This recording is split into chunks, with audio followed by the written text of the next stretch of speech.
Selamat pagi teman-teman. Assalamualaikum warahmatullahi wabarakatuh. Waalaikumsalam warahmatullahi wabarakatuh. Pagi Pak. Pagi Pak. Oke Pak. Baik, tadi sudah diperkenalkan sama Bu Anita. Mungkin sudah agak jelas ya. Mungkin saya baru di dunia entrepreneur ya, untuk bangun perusahaan sendiri. Jadi nanti teman-teman feel free untuk share ya. Jadi jangan saya aja yang memberi instruksi. Saya cuma memfasilitasi ya hari ini. Jadi nanti langsung sharing aja nggak apa-apa. Mungkin teman-teman yang sudah banyak pengalaman bangun perusahaan atau lebih ada di HR juga. Jadi nggak usah ragu untuk berdiskusi ya. Jadi saya juga baru juga di HR baru 13 tahun. Kemudian S1 saya di Presiden, S2 di BINUS tadi ya, Bu Anita udah diskusikan. Baik, hari ini kita akan mendiskusikan tentang HR planning. Setelah mungkin diskusi hari ini, nanti kita akan tahu bahwa kenapa HR planning penting gitu ya. Yang kedua, kita harus bisa cascade dari vision ke mission, strategi dan culture perusahaan. Kemudian selanjutnya kita sampai develop KPI dan manpower planning. Ini framework untuk HR secara keseluruhannya. Mungkin saya lebih suka pakai 4 pilar ya. Jadi planning, acquiring, developing dan retaining. Kemudian bahasan kita hari ini hanya di planning ya. Jadi kita tarik ke awal tentang tujuan perusahaan didirikan, kemudian vision, mission, values dan sebagainya sampai culture. Kemudian kita bangun HR strategi, planning dan KPI. Nah, ini mungkin ya pentingnya objektif dari HR planning adalah kita bisa menjamin bahwa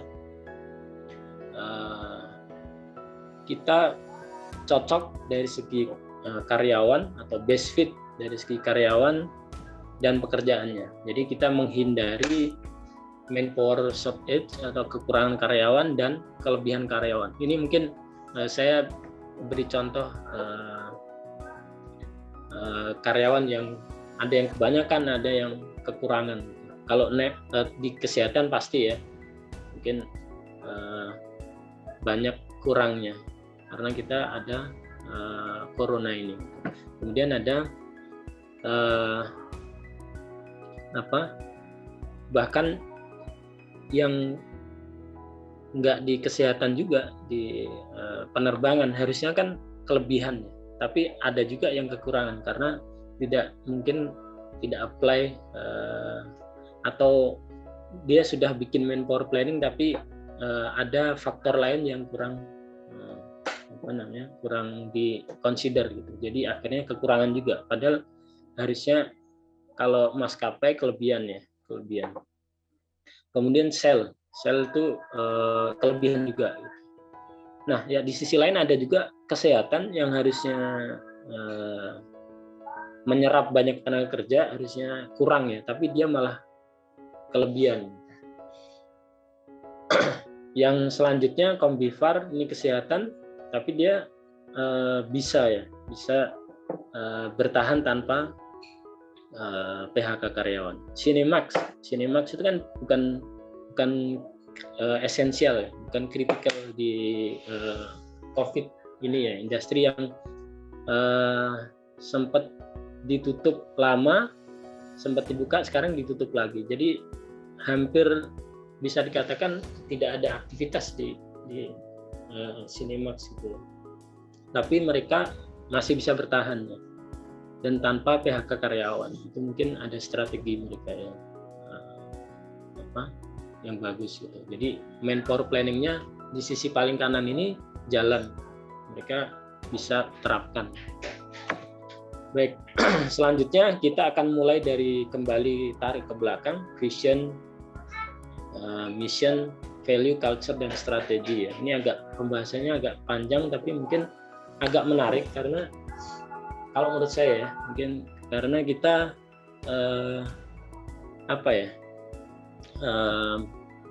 kalau bekerja itu kayak ada gairahnya gitu. Jadi kita tahu apa pekerjaan kita ini hasilnya akan kemana gitu. Misalnya kayak pentingnya misalnya rumah sakit ya.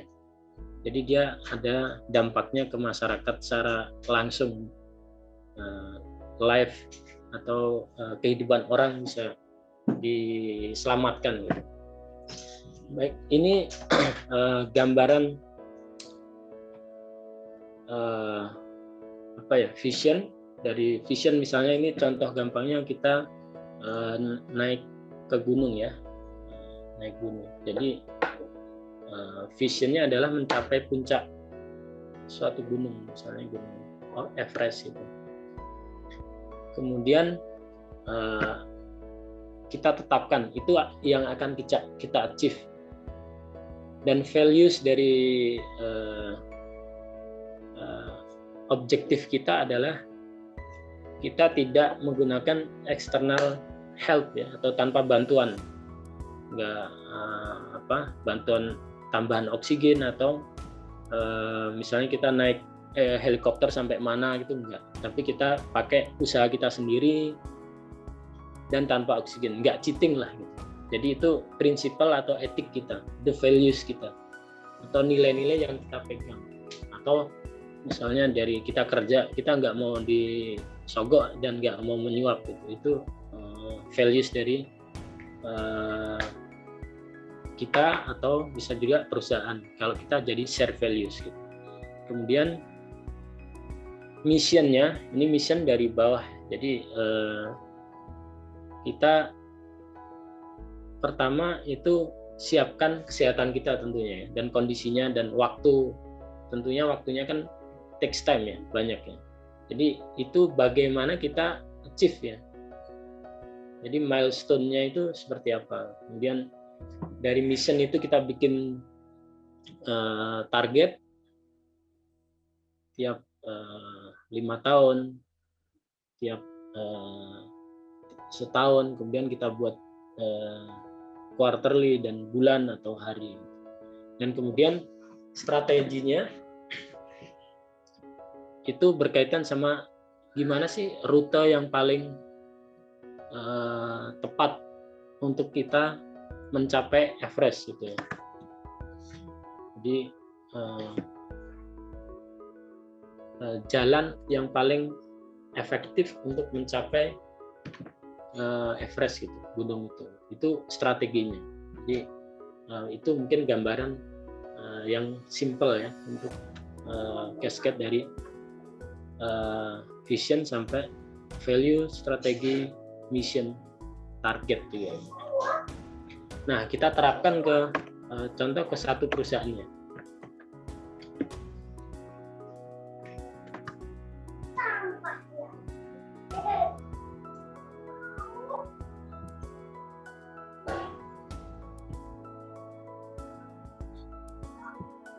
Kita terapkan ke satu perusahaan.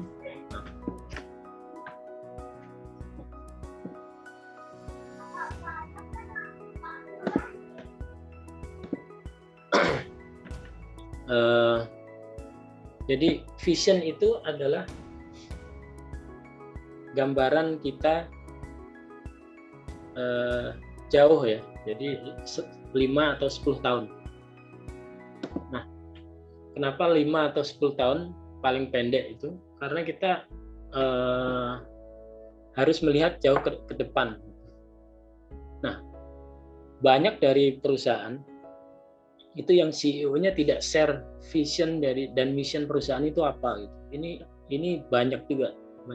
Jadi ketika saya kerja itu di tempat perusahaan terakhir, hanya satu yang informatif, sering share vision mission kita apa. sampai ke targetnya dan values-nya itu di-share. Tapi banyak juga perusahaan yang karyawannya nggak beruntung, tidak tahu sebenarnya sih perusahaan kita ini mau dibawa kemana gitu. Itu nggak di-share. Jadi ketika CEO-nya nggak visioner ya dalam hal ini ya, visioner itu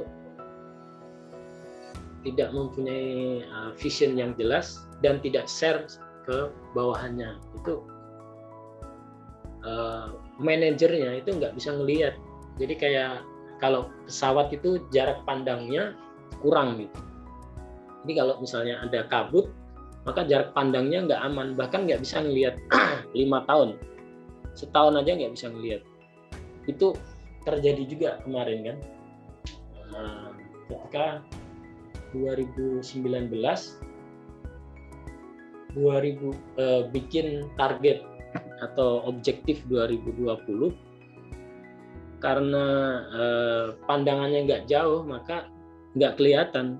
Jadi kalau melihat visionnya itu jauh ya, itu dia akan consider, misalnya biasanya setiap 10 tahun itu ada krisis ya, 98, 2008, dan kebetulan 2020, pada tahun 2019 itu sudah banyak yang memprediksi bahwa 2020 akan krisis. Tapi banyak perusahaan yang tidak siap, terutama perusahaan-perusahaan yang di negara berkembang kayak kita ini nggak siap karena memang nggak percaya ya bahwa 2020 nggak akan terjadi krisis gitu. Sehingga objektif 2020 banyak perusahaan kemarin yang masih optimistis,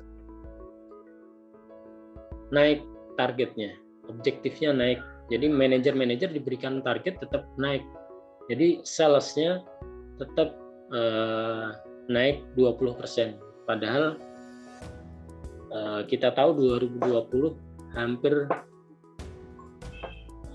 kolaps ya. Maksudnya jangankan kita achieve 50%. Ada perusahaan yang kayak Cinemax yang bioskop itu hampir tutup ya, dibuka hanya sedikit. Nah itu pentingnya vision yang jangka panjang gitu. Sehingga kita bisa anticipate kalau misalnya terjadi kayak krisis gitu. Nah ini mungkin saya share ya, karena saya agak yang saya tahu perusahaan satu perusahaan ini mungkin saya share aplikasikan ke perusahaan saya ini ya. Jadi mungkin biar lebih jelas ya. Jadi vision itu kita percaya bahwa kita di bumi ini membuat impact yang bagus di employment and work and employment services ya. Jadi kita mau bikin impact gitu. Berangkat dari masalah-masalah yang ada skill gap dan sebagainya. Nanti kita bahas ya. Terus kemudian visionnya bringing the best match candidate to its client through the talent acquisition, development, skill gap, dan other services. Kemudian values-nya, karena kita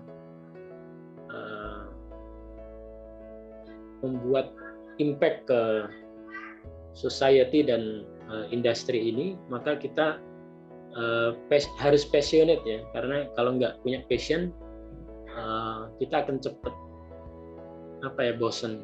Jadi kita values-nya passionate, kemudian persisten nggak gampang nyerah ya. Nah kemudian grit culture kita, karena ini perusahaan namanya grit ya, kita buat culture sehingga karyawan itu nggak cuman terbentuk kebiasaannya, tapi dari habit kemudian jadi karakter jadi culture. Jadi kita bangun budaya organisasi juga. Jadi G-nya itu growth mindset. Jadi kita terus tumbuh, kita growth mindset itu dia terus belajar kalau ada masalah, terus jadi nggak akan nyerah, tetap tumbuh, tetap berkembang. Kemudian resilient itu kayak ini ya, nggak mudah nyerah gitu. kemudian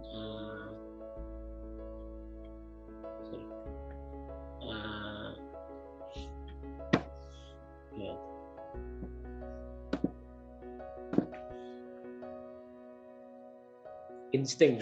Jadi insting itu bisa nggak cuman pakai logik, tapi kadang kita juga harus pakai bukan sixth sense ya, bukan sixth sense, tapi kayak feeling gitu. Jadi seorang pemimpin tuh agak punya feeling. Jadi kadang orang nggak percaya bahwa 2020 akan seperti ini, tapi dengan insting kita dan berdasarkan beberapa fakta, kita harus ngambil keputusan yang kadang tidak hanya berdasarkan logik. Nah itu kita bisa predik. Kemudian tenacity itu terus tanpa terus berusaha, kayak endurance gitu. Nah, ini core kompetensi yang kita bangun dari values, vision, mission, dan culture tadi. Jadi ini kompetensi yang harus setiap karyawan punya. Pertama, core kompetensinya passionate, persistent. Kemudian soft kompetensinya fast learner, karena di dunia yang serba disruptif ini, VUCA gitu, kemudian banyak gangguan, kita harus cepat belajar ya. Kemudian result oriented, kita harus deliver ke customer kita. Functional kompetensi, sourcing and selecting. Kemudian yang terakhir analytical thinking ya. Jadi harus analyze apa yang dibutuhkan customer kita. Nah, ini problem yang terjadi di dunia work and employment ya. Jadi kondisinya 2020 sampai 2030 itu terjadi bonus demografi, di mana Indonesia 70% dari jumlah total penduduk adalah usia produktif. Usia non produktifnya itu hanya 30%. Bisa dibayangkan kalau terjadi mismatch antara skill supply dan skill demand. Kemudian kita itu nggak punya data ya, nggak ada data yang bisa menunjukkan sebenarnya demand untuk skill tertentu itu seperti apa. Sering terjadi misalnya dulu kita kekurangan pilot ya, kemudian pemerintah memudahkan dan mempercepat ya sertifikasi pilot, dan 5 tahun setelahnya, karena tadi dimudahkan dan dipercepat sertifikasi pilotnya, dan banyak sekolah diberikan izin untuk buka jurusan pilot, dan akhirnya 5 tahun kemudian banyak pilot yang nganggur, apalagi sekarang ya. Jadi sebelum pandemi aja sudah banyak pilot yang nganggur karena oversupply gitu. Jadi surplus tenaga penerbangan. Itu karena kita lihat di situ kita nggak punya data yang firm gitu untuk masalah ini. Nah, kemudian skill gap ini masih terjadi ya.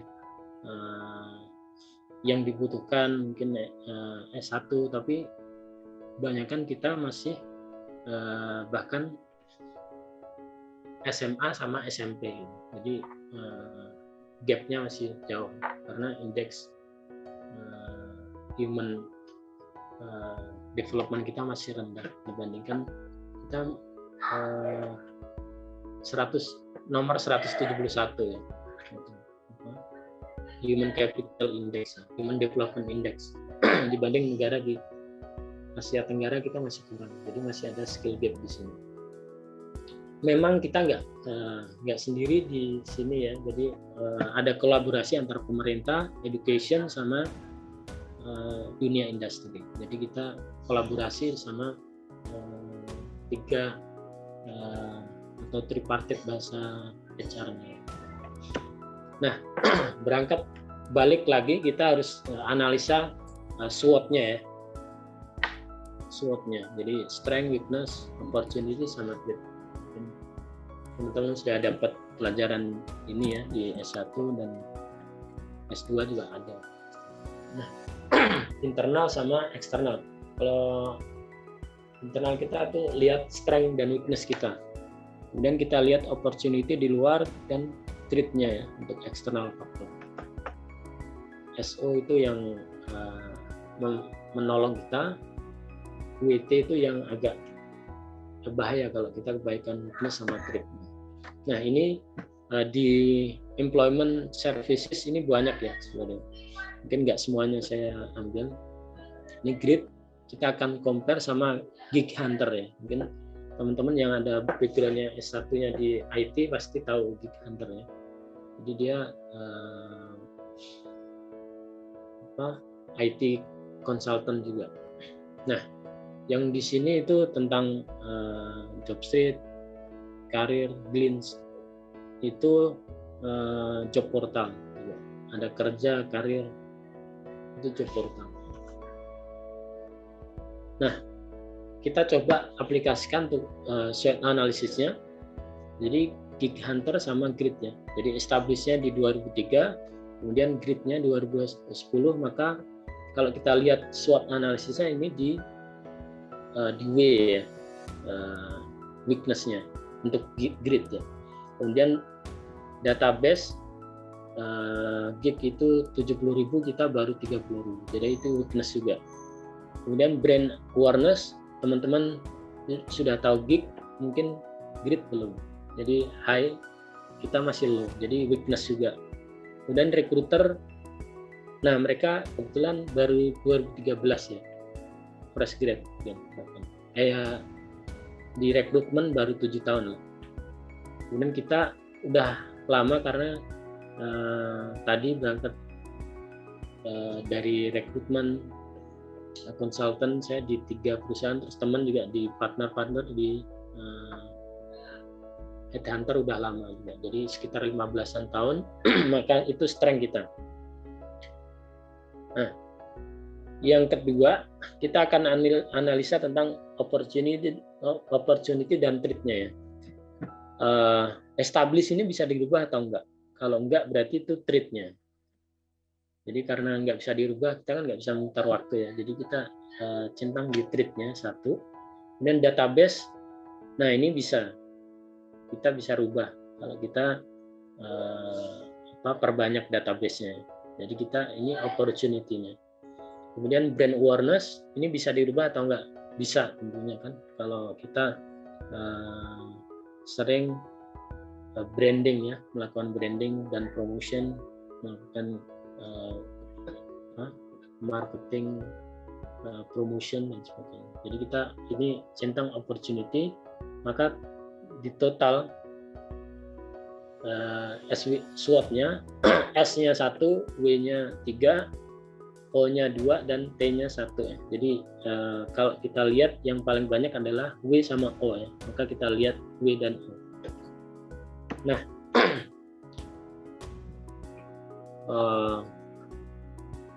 nah kalau W sama O ini mungkin kita lihat ya, SO, ST, WO, WT gitu. Nah kalau WO itu overcome internal weaknesses, jadi kita solve the internal weaknesses, kelemahan internal kita, dan explore opportunity yang ada. Nah ini strategi yang kalau misalnya WO, SO, ST, dan WT. Jadi kita lihat, kalau kita kan tadi WO ya, berarti ini strateginya turn around. Jadi restructuring, take the opportunity, dan solve the problem. Restructure berarti kita tentu perusahaan baru ya, itu masih bleeding di fundingnya. Jadi dari loss harus turn around ke profit ya. Nah ini tentu nggak mudah karena di 2 tahun ini ujian buat perusahaan yang baru ya. Biasanya kalau lewat 2 tahun maka biasanya bisa lewat 5 tahun dan seterusnya. Nah itu kita harus turn around perusahaan kita dari loss ke profit. Kemudian karena opportunity-nya ada, maka kita yakin ya bahwa bisa. Kemudian solve the problem tadi untuk branding dan database. Nah, kemudian kita develop company objective dan craft the KPI. Nah, balik lagi ke mission. Mission itu kayak milestone tadi ya.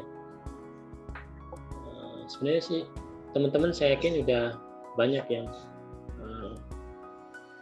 paham ini ya, tapi saya aplikasikan ke perusahaan tadi ya. Jadi bringing the best match candidate to its client through the talent acquisition, skill gap analysis, and development dan other services. Kita ambil 3 untuk long term objective, best match. Jadi kita build 70,000 ya, 70K di 2015 database untuk selected sector. Kemudian skill gap analysis. Skill gap analysis tadi yang mungkin teman-teman banyak ya, yang S1-nya apa atau kerjanya apa itu termasuk ya. Tapi paling besar adalah ya tadi yang dibutuhkan data science misalnya. Tapi banyakkan pilot sekarang atau misalnya jadi mismatch antara supply dan demand. Padahal kata mungkin teman-teman bisa rasakan ya, di Jobstreet, di JobsDB, di LinkedIn pekerjaan banyak banget ya. Tapi kenapa masih banyak yang nganggur juga gitu kan? Jadi kadang rekruter juga bingung, bahkan job seeker juga bingung. Padahal lowongan juga banyak gitu, tapi cari kerja kok susah gitu. Karena ada mismatch antara supply sama demand. Itu kolektif ini ya, kesalahan kolektif ya. Jadi antara education, industri sama government itu nggak nyambung gitu. Harusnya banyakkan di apa? Banyakkan di yang misalnya kayak tadi pilot harusnya nggak terlalu banyak. Harusnya banyak di IT seperti BINUS itu ya, banyak di IT, kemudian di kesehatan gitu. Nah itu harusnya kita bisa lihat itu 10 tahun kemarin. Sekarang kayak data science itu kayak udah Excel gitu. Excelnya tahun 2000 lah. Kemudian development itu contribute in skill development close to gap ya, gap tadi skill gap. Ini nggak cuman ya emang nggak gampang karena kita harus cari data yang nggak ada ya, yang nggak ada itu. Mungkin di Jobstreet, JobsDB, LinkedIn itu ada, tapi itu hanya represent, nggak semua. Karena banyak perusahaan yang nggak share, misalnya dia nggak posting job, gitu. Dia carinya pakai referral gitu, itu nggak tercover di data yang ada. Gitu. Jadi harus kolektif sih. Gitu. Kalau di luar itu ada namanya labor market fill form. Jadi kalau kayak di Australia itu sekarang dia lagi kekurangan pekerja pertanian. Mereka bisa bilang kita kekurangan data pertanian 26.000 pekerja. Nah karena mereka ada kayak di Snakernya itu form khusus yang untuk gather tadi. Jadi dunia industri diminta untuk fill form. Nah, saya nggak ini ya, kita nggak boleh, karena saya yakin pemerintah juga udah bekerja ya. Kayak di Snaker itu dia punya job fair juga, dia sebenarnya punya form juga sebenarnya, tapi banyak industri yang nggak lapor juga. Misalnya ada wajib lapor ya, teman-teman yang pernah kerja di HR atau GE, wajib lapor itu sebenarnya ada formnya, ada form isian tentang tahun ini mau rekrut berapa orang, karyawannya berapa, jadi total headcount-nya berapa, itu ada formnya, tapi implementasinya belum maksimal, jadi sehingga ada gap ini masalahnya. Jadi kalau itu dimaksimalkan mungkin bisa ya, kita ada data tentang demand tentang skill tertentu. Ternyata enggak. Banyak industri yang nggak mau laporkan, padahal wajib lapor itu wajib gitu, tapi masih aja bisa gitu. Atau mungkin datanya yang nggak valid misalnya. Jadi sebenarnya kolektif sih, kesalahan kolektif. Jadi kita nggak bisa menyalahkan satu sisi. Industrinya juga sebenarnya kadang udah ada juga yang lapor banyak juga karena diwajibkan. Kalau nggak kita nggak dapat servis di administratifnya. Ada sanksi administratifnya. Tapi masih belum maksimal gitu. Kemudian nah kita karena partnernya ada perusahaan big data science, kita akan apply big data analysis untuk gather dan evaluate. Tapi ini jangka panjang ya, karena nggak gampang karena datanya juga nggak susah. Mungkin bisa dilakukan web scraping ya, bisa. Tapi ya itu tentu butuh waktu yang agak lama. Kemudian development tadi skill gap kita close. Short term-nya itu, long term itu tadi ya, kita bikin 5 tahun, yang visionnya kita buat 2030, short term-nya 2 tahun ya. Jadi kita bikin 2 tahun, kita cascade lagi, jadi dari 20.000 kita buat database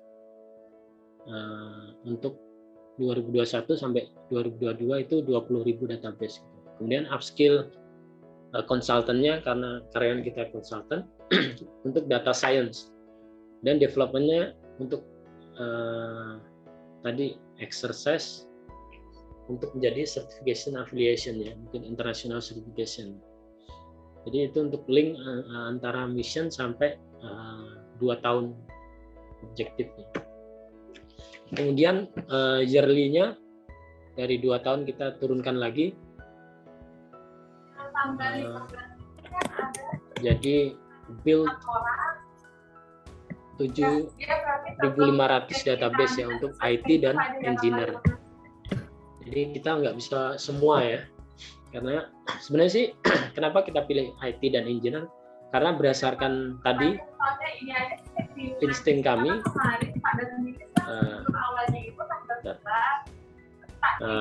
perusahaan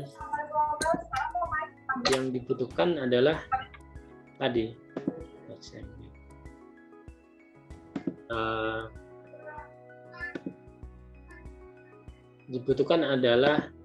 kami yakin yang dibutuhkan adalah IT sama engineering, walaupun kita belum punya data ya.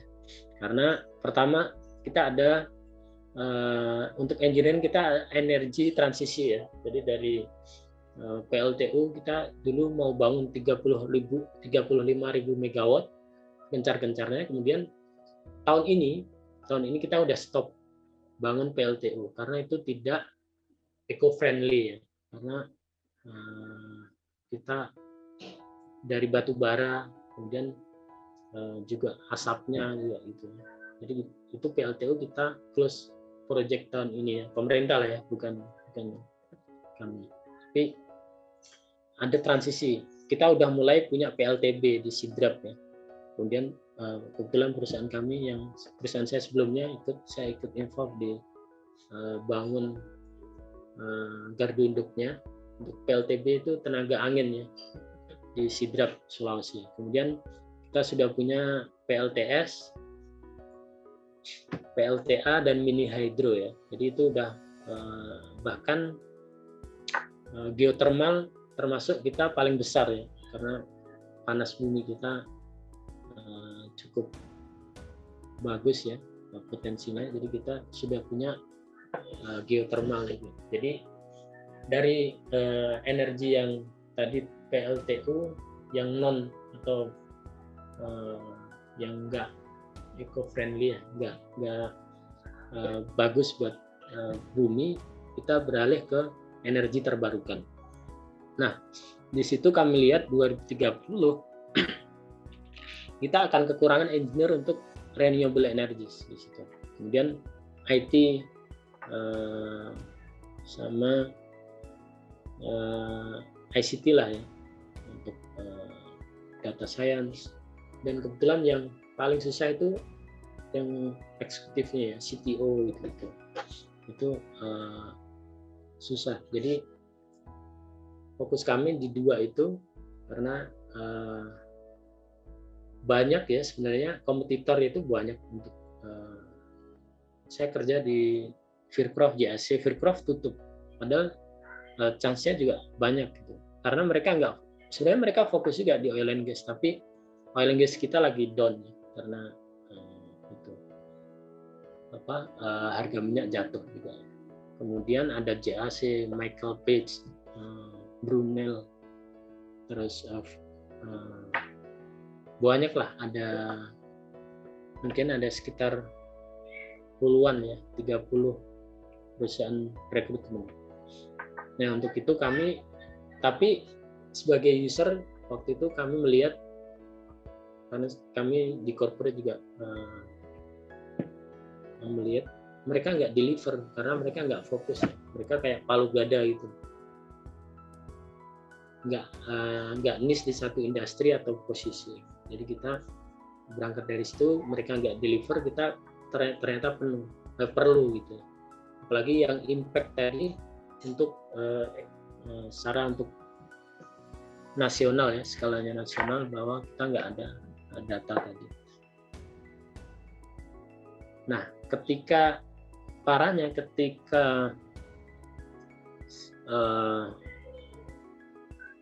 di IT ya, IT banyak butuh.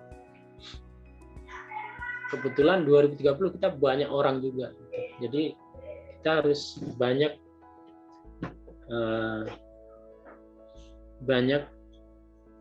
train orang juga untuk bisa cepat belajar, misalnya tanpa melalui pendidikan ya, kursus gitu. Karena misalnya data science itu kan sekarang kayak seperti pekerjaan IT, tapi enggak juga gitu. Karena orang dari statistik bisa, dari matematika juga bisa, bahkan dari ekonomi saya lihat banyak juga gitu.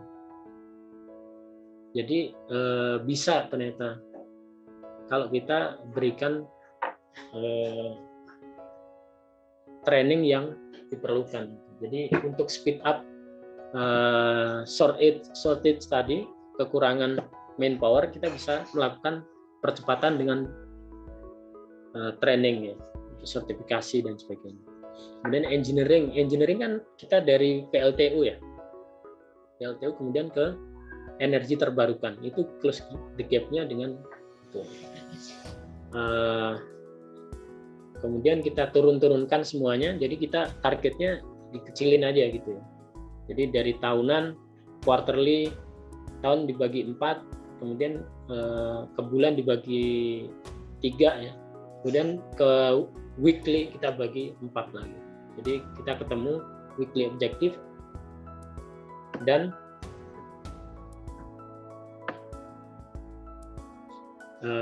nanti kita akan rubah ke KPI. Jadi dari 7.500 database, kemudian kita rubah ke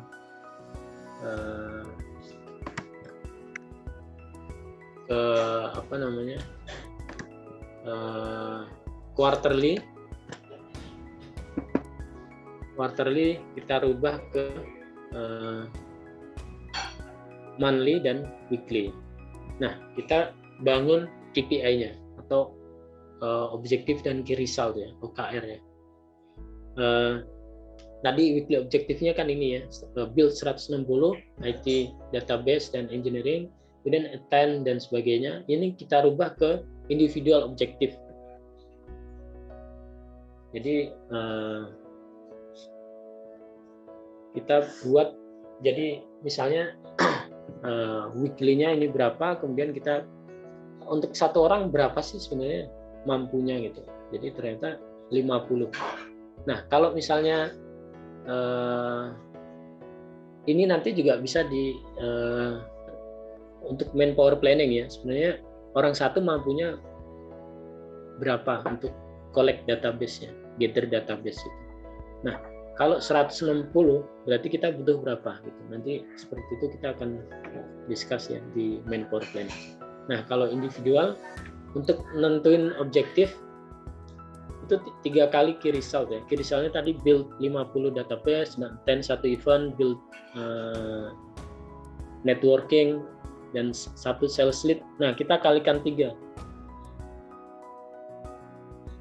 Kita kalikan 3, jadi 150 berangkat dari 50 dikali 3. Event 3, 1 kali 3, dan sales lead 3. Nah, itu ya. Kemudian manpower planning kita implement di tadi ya. Tapi kita berangkat ke apa sih manpower planning dulu ya, karena itu agak pembahasan yang banyak. Jadi manpower planning, workforce planning itu tingkatannya banyak. Kalau 10 tahun itu future of work ya. Jadi dalam 10 tahun ke depan sudah berubah ya. Karena ada tadi digital for industry revolution ya, atau revolusi industri keempat, kemudian ada energy transition, terus ada milenial, kemudian Indonesia ada bonus demografi juga. Jadi itu perubahan dalam 10 tahun ke depan. Saya mungkin teman-teman yang background-nya mungkin IT ya, nanti kita bisa bahas apakah 10 tahun ke depan kita sebenarnya sudah bangun robot atau belum. Mungkin pembahasannya itu ya untuk manpower planning. Kalau saya sendiri kok masih nggak yakin ya. Di Amerika aja perusahaan-perusahaan yang besar itu masih mikir-mikir untuk bangun robot ya. Ya mungkin ada beberapa yang sudah ya. Tapi kayak automaker gitu aja mereka masih percaya tenaga manusia gitu, instead of build robot ya. Karena pertama costly, kemudian tenaga kerja itu masih murah. Nah, ini yang saya bilang insting tadi ya. 10 tahun ke depan mungkin artificial intelligence, data science, machine learning itu udah pasti lah ya sekarang udah. Tapi apakah robot sudah akan dibangun di Indonesia atau belum? Untuk misalnya Astra, Hyundai dan sebagainya. Itu untuk prediksi kita 10 tahun ke depan. Kalau energy transition saya yakin sekarang udah berubah karena PLTU kita udah di stop ya. Jadi kita akan butuh orang banyak di renewable energy engineering. Jadi berubah. Masalahnya pengalaman kita untuk itu masih sedikit, sementara nanti dibutuhkannya banyak. Nah itu ada gap juga di situ. Jadi future of work-nya ada kebutuhan manpower yang berubah. Nah dalam 10 tahun ke depan juga ada debat juga antara tadi ya yang saya bilang digital for ini apakah mengambil pekerjaan orang atau enggak. Sebenarnya kita nanti misalnya apply machine learning atau robot lah ya, bukan enggak harus cyborg gitu ya. Itu apakah replace atau take the human job atau enggak. Kalau take human job, nah ini kita akan ada surplus tenaga manusia di 2032-nya. Kalau misalnya pekerjaannya contoh deh, kemarin tol ya, tukang apa itu, kasir tol itu kan udah diganti ya sekarang. Nah itu kan automation ya, automation itu udah di Indonesia sudah. Sementara kalau di labor intensif, kalau misalnya Toyota, Astra, Honda, Yamaha, mereka implement di situ juga yang di labor intensif, itu kita akan masalah karena di 2030 tadi kita ada bonus demografi ya, yang jumlahnya cukup besar untuk angkatan kerjanya. Nah,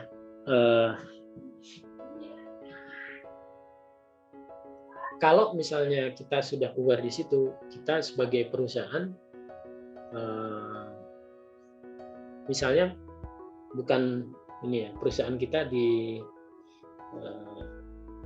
Astra misalnya, apakah kita sudah mulai menerapkan atau belum 10 tahun? Karena 10 tahun itu kalau untuk bangun automation dan robot itu waktu yang singkat ya. Jadi itu kalau sudah, maka kita akan mengurangi manpower planning kita juga. Tenaga manusianya berubah jadi bots atau robotnya, seperti itu. Automation dan sebagainya. Nah, untuk 2-10 tahun, mungkin di bawah 10 tahun itu strategic workforce planning ya, itu fondasinya untuk perusahaan. Kemudian monthly sampai 1,5 tahun lah, itu resource planning, kemudian operation planning dan workforce tracking ya. Itu historical sama current. Historical itu untuk kita butuhkan untuk ya tadi untuk predict the future ya, kebutuhan manpower ke depan kita berapa. Nah, tadi kita bicara makro ya, kemudian kita balik ke perusahaan mikro. Workforce planning itu tujuannya kita untuk 4R ya, right cost, right time, right place, right skill, dan right people. Nah, biar tidak terjadi tadi, kadang ada yang surplus, kadang ada yang shortage gitu. Itu ini terus terang nggak gampang ya, nggak gampang. Jadi kenapa nggak gampang? Karena ini kolektif. Kolektif tadi. Contoh di perusahaan saya kemarin yang 2019, kita masih predik bahwa 2020 itu tumbuh salesnya, atau company kita masih growth gitu, bukan stagnan atau malah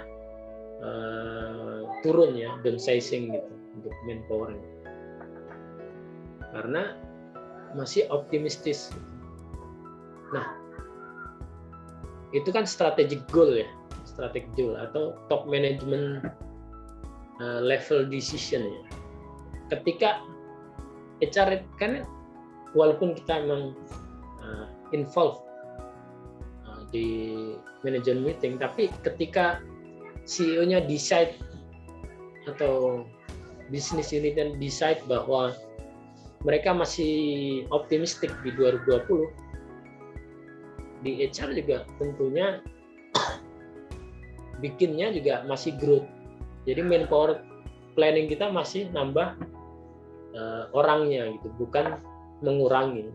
Nah, tapi yang terjadi sebaliknya, bahwa 2020 kita ada masalah dan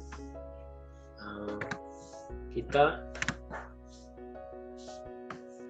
akhirnya ngurangin orang. ngurangin orang.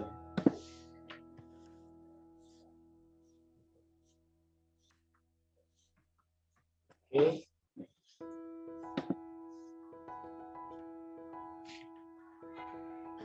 Alasan tadi, mungkin alasan terbesar tadi kita nggak sebut, cuman tadi align business and HR strategi ya, antara bisnis ya tadi vision, mission, kemudian company goal dan sebagainya. Kemudian simpelnya to address the headcount and skill deficit. Mungkin headcount kita sebenarnya lebih atau kurang. Kemudian plan around change ya, misalnya tadi future of work, ada perubahan kebutuhan nanti ke depan. Mungkin kita nggak butuh HR department lagi, atau kita nggak butuh recruiter lagi di satu perusahaan. Kita nggak butuh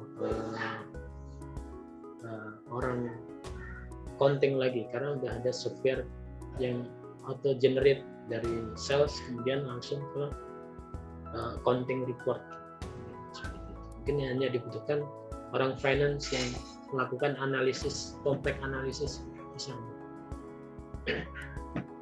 Planning the large scale of growth itu yang paling sedikit alasannya. Tapi paling banyak adalah align business and HR strategy. Nah, ini forecast personnel needs ya.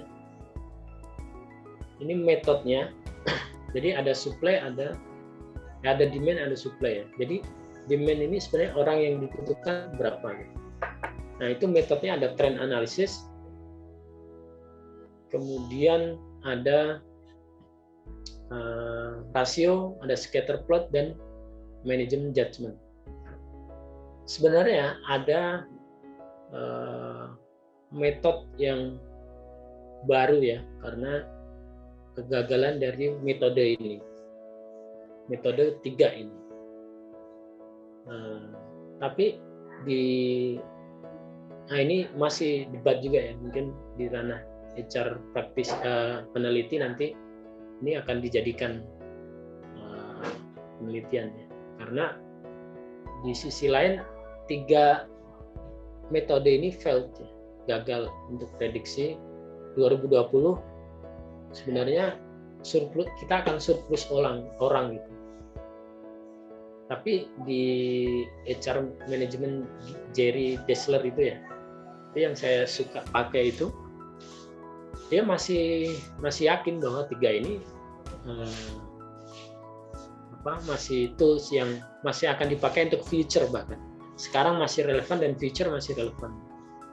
Tapi ada buku lain atau practitioner lain yang bilang kita harus agile gitu.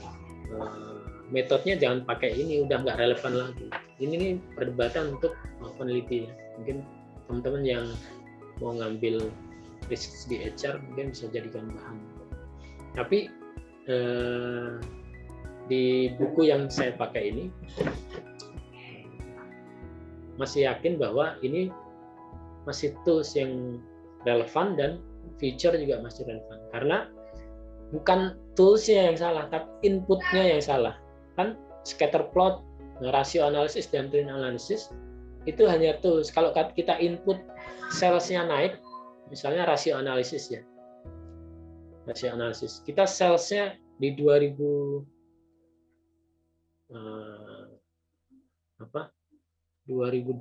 misalnya, kita akan naik menjadi 3 juta dari 500 sales tahun ini. Maka berapa orang sih yang dibutuhkan? Kan gampang. Rasio analisis dari 500, satu orang kalau kita mau nambah ekstra 3 juta di 2005, maka kita akan menambah 6 orang gitu rasionya. Nah, yang susah adalah decision making-nya itu. Itu yang kompleks ya, karena harus pertimbangan eksternal faktor. Either kita naik salesnya atau turun, itu pokoknya itu. Jadi toolsnya masih sama. Kalau misalnya kita turun, harusnya 2020 kan turun ya salesnya, berarti kita akan ada surplus orang itu. Jadi inputnya yang salah, maka outputnya juga salah. Jadi garbage in, garbage out gitu ya. Jadi saya masih yakin bahwa bukan, karena kalau saya baca yang di metode itu agak kompleks dan nggak praktikal gitu, nggak praktikal. Jadi nanti nggak akan implemented gitu.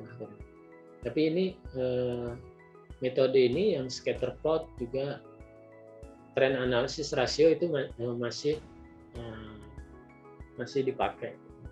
Kemudian ada yang keempat, management judgment. Ini yang ada di 2020. Jadi judgment ini harus di-adjust berdasarkan manajemen opini ya, dari manajemen opini.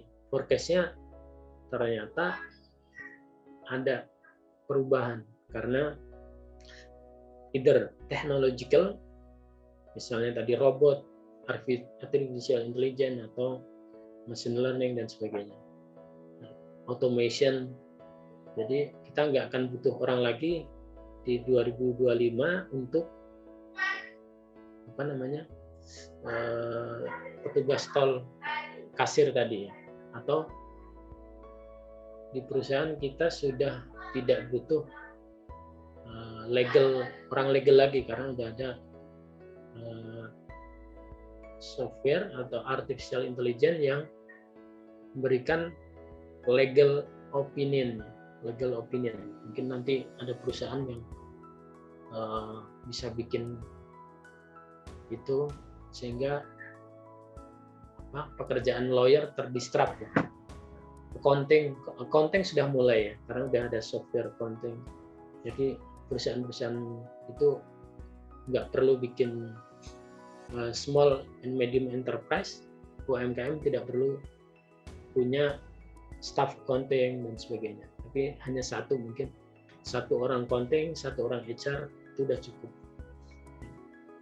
Karena udah ada automation, sudah ada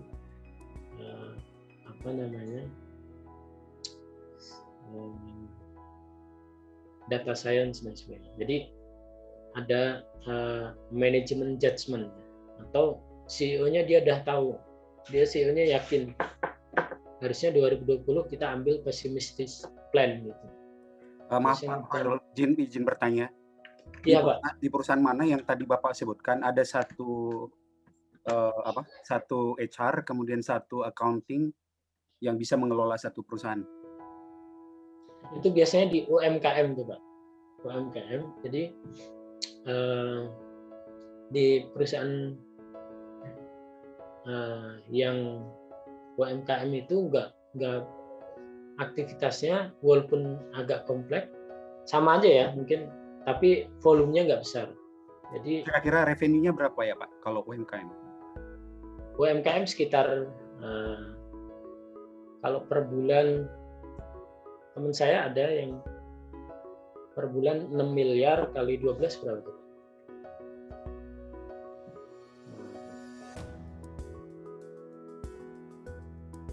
6 kali 12 ya sekitar 72 ya, 72 miliar ya. Itu sebenarnya sih bukan UMKM, tapi sekarang banyak loh sudah nggak UMKM tapi dia nganggep dirinya UMKM. Sebenarnya kalau dari orang pajak sebenarnya sudah nggak UMKM ya, karena udah lebih dari 4,8. Tapi mereka nganggep karena lean startup ya, dia masih buat ya itu masih kecil itu. Jadi dia nggak punya orang HR, bahkan nggak punya, karena CEO-nya dia orang accounting ya background-nya, bahkan dia nggak punya ini. Jadi hanya karyawan operasional sama orang IT, nggak punya Pak, bahkan nggak punya orang accounting karena dia bisa backup. Kalau orang HR kan tadi dia nggak punya, dia hanya punya 25 karyawan, kemudian yang lain itu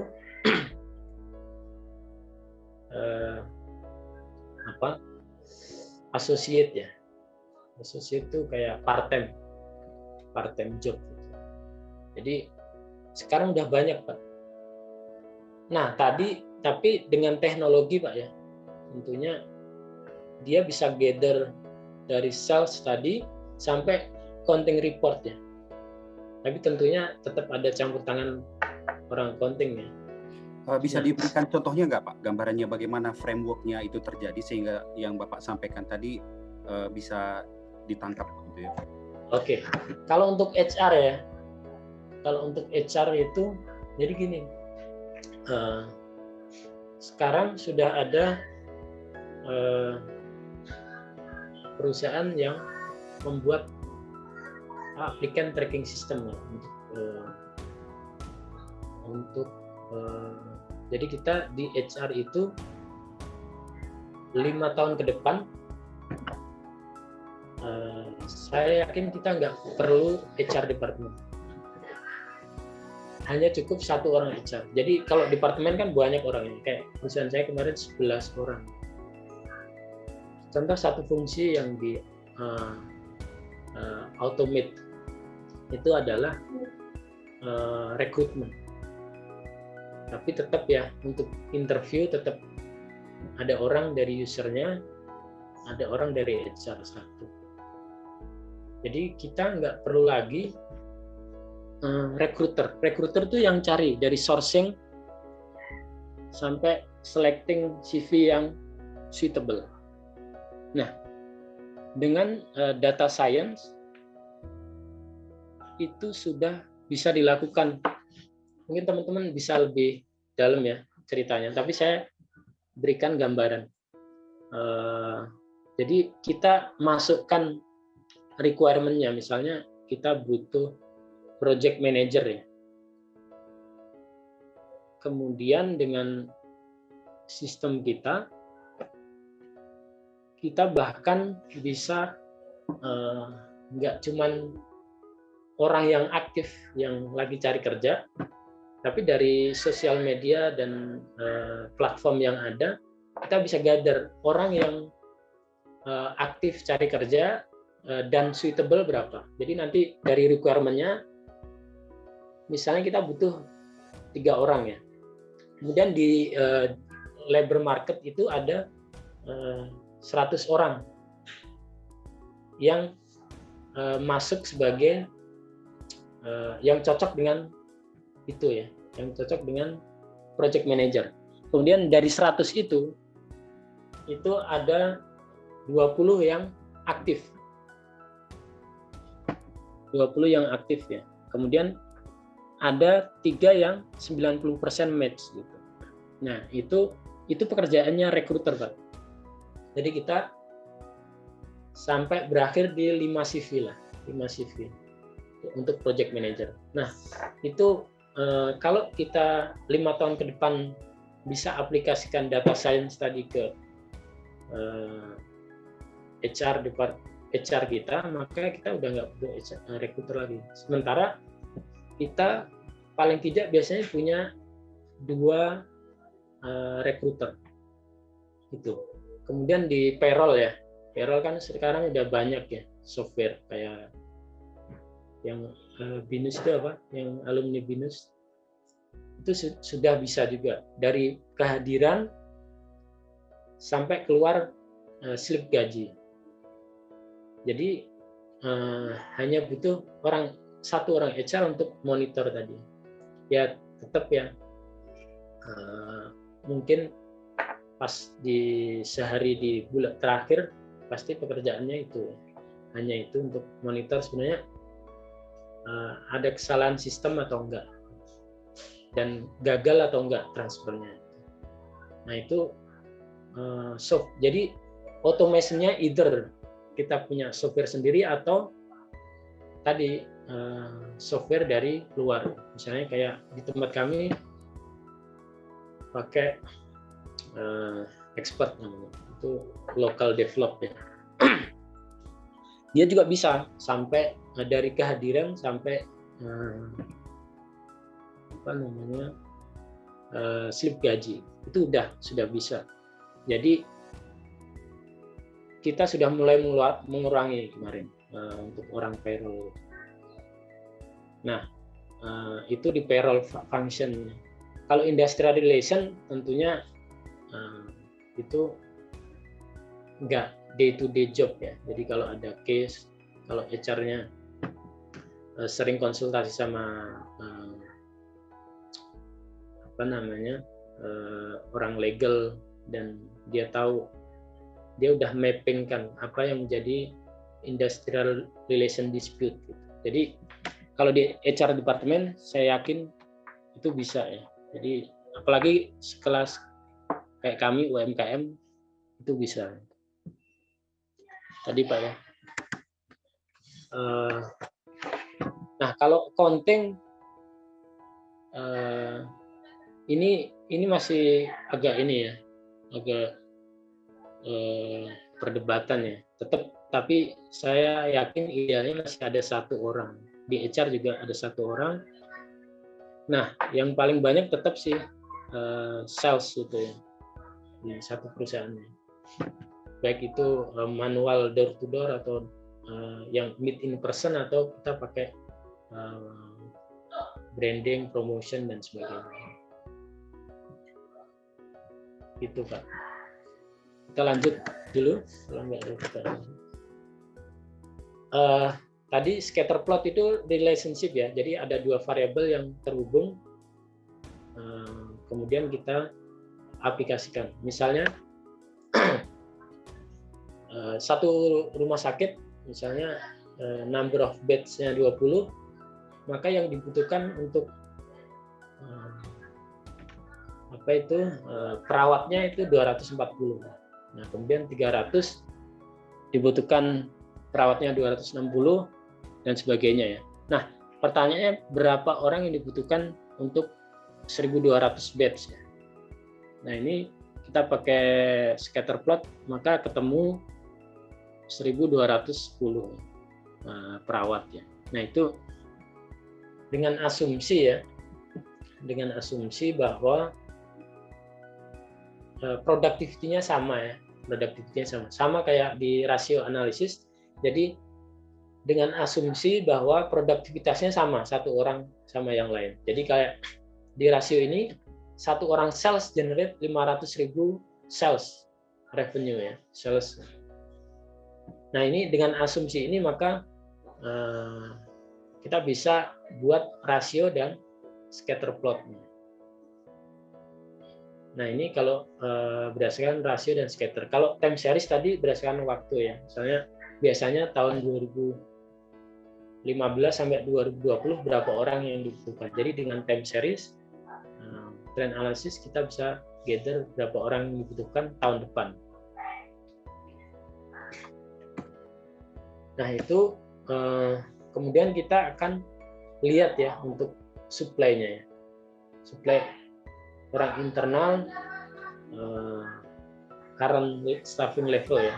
Ada in, ada out.